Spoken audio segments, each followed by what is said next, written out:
1982। আবার চলে আসলাম আপনাদের মাঝে আরও একটি ভিডিও নিয়ে। দেখতে পাচ্ছেন এটা হচ্ছে কুয়েতের সব থেকে বড় most and biggest vegetable market. এখানে সকল ধরনের সবজি এবং ভেজিটেবল পাওয়া যায়। এখানে সব লোক আমাদের বাংলাদেশি, ইন্ডিয়ান, মাসরি, ইয়ামিনি সকল দেশের মানুষ সংঘবদ্ধ হয়ে কাজ করে থাকেন। দেখতে পাচ্ছেন খুব ফ্রেশ এবং ভেজিটেবল পাওয়া যাচ্ছে। আর বিশেষ করে এই দোকানটি থেকে আমি সবসময় ফলমূল কিনে থাকি। লোকটি অনেক ভালো ইরানি। এখানে ইরানের যত সব সবজি পাওয়া যায় বা ফলমূল পাওয়া যায় এখান থেকে ক্রয় করে থাকি। তো আমাদের আজকে বাজার করা শেষ, চলে যাচ্ছি এখন। তো আজকের অনেক গরমে সহ্য করা নামার মতোই, এর জন্য এই আগে এসিটা চালু করে রাখলাম। তো আমাদের সাথে ছিল এক বাংলাদেশি ভাই, আর ওনার কাজ করে এখানে। তো তার মুখ থেকে শুনবো কুয়েতের পরিস্থিতি, এখনকার অবস্থা। ভাই কোন দেশি? বাংলাদেশি না?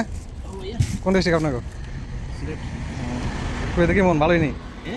কুয়েতে আছেন কোন? ভালোই। কুয়েতে এখন কিরকম অবস্থা? ভালোই একদম আছে, আর বাদ নাই, কুয়েতের মতো বাদ আর নাই। অনেক খারাপ অবস্থা এখন। খারাপ হই নাই তাহলে সিলেটি ভাইটির কথা শুনে মনে হলো ভাইটি বেশ ভালো নেই, তবে তার জন্য শুভকামনা রইল, তার প্রবার জীবন সুখের হোক।